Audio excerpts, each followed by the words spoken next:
Hello friends, welcome to Ravi channel. இன்னைக்கு வீடியோவில் நம்ம என்ன பார்க்க போகிறோம்னா, மகாநதி சீரியலோட இன்றைக்கி ப்ரொமோதை பார்க்க போகிறோம். நம்ம சேனலுக்கார புதுசாக வந்திருந்தீங்கன்னா மறக்காமல் சப்ஸ்கிரைப் பண்ணிக்கோங்க. இன்றைக்கி ப்ரொமோவில் என்ன காமிச்சிருக்காங்கன்னா, குமரன் பார்த்தீங்கன்னா கங்கா கிட்ட உன்னுடைய நகையெல்லாம் இருக்கா அப்படிங்கிற மாதிரி சொல்லிட்டு கேட்டுக்கிட்டு இருக்காங்க. அந்த நகை இருந்தால் கொடு, யமுனுக்கு போட்டு விட்டு அனுப்புவோம் அப்படிங்கிற மாதிரி சொல்லிட்டு கங்கா கிட்ட கேட்டுட்டு இருக்காங்க. அதுக்கு அவங்க என்ன சொல்கிறாங்கன்னா, என் நகையெல்லாம் எங்கே இருக்குது, எல்லாமே அடமானத்தில் தான் இருக்குது அப்படிங்கிற மாதிரி சொல்லிட்டு உங்களுக்கு தெரியாது அப்படிங்கிற மாதிரி கேட்டுக்கிட்டு இருக்காங்க. அது மட்டும் இல்லாமல் சரி அக்கௌண்ட்டில் எவ்வளோ பணம் இருக்குது அப்படிங்கிற மாதிரி சொல்லிட்டு இவங்க குமரன் கிட்ட கேட்டுட்டு இருக்காங்க. உடனே அக்கௌண்ட்டில் எவ்வளோ இருக்குன்னு தெரில, போய் பார்த்தா தான் தெரியும் அப்படிங்கிற மாதிரி சொல்லிட்டு இருக்காங்க. உடனே பார்த்தீங்கன்னா சரி நீங்கள் போயிட்டு அக்கௌண்ட்டில் எவ்வளோ இருக்கோ அது எல்லாத்தையுமே எடுத்துகிட்டு வந்துடுங்க, இதையாவது கை செலவுக்காவது யமுனா கொடுத்து அனுப்புவோம் அப்படிங்கிற மாதிரி சொல்லிட்டு இவங்க ரெண்டு பேரும் பிளான் பண்ணிகிட்டு இருக்காங்க.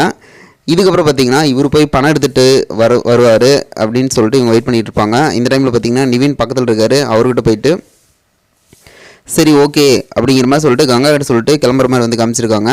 பணம் எடுத்துகிட்டு வர சொல்லி இவர் நிவின்கிட்ட போயிட்டு சைலண்ட்டாக ஆல்ரெடியே நிவின் டென்ஷனில் தான் இருக்கிறாரு. அது புரியாமல் இவர் போயிட்டு கொஞ்சம் சின்ன வேலையாக நான் இது வரைக்கும் போயிட்டு வரேன் அப்படிங்கிற மாதிரி சொல்லிட்டு இவர் கிளம்புற மாதிரி காமிச்சிருக்காங்க. இவர் என்னமோ பண்ணுங்கள், என்னை விட்டால் போதும் அப்படிங்கிற மாதிரி சொல்லிட்டு வெயிட் பண்ணிகிட்டு இருக்கிறாரு. இது போல் வீடியோனா மறக்காமல் சப்ஸ்கிரைப் பண்ணுங்கள். நம்ம வீடியோ பிடிச்சா லைக் பண்ணி கமெண்ட் பண்ணி ஷேர் பண்ணுங்கள். நிவின் யமுனா அவங்களோட பேர் கரெக்டாக இருக்குமா இருக்காதா அப்படின்னு சொல்லிட்டு மறக்காமல் கமெண்ட் பண்ணுங்கள். தேங்க்யூ.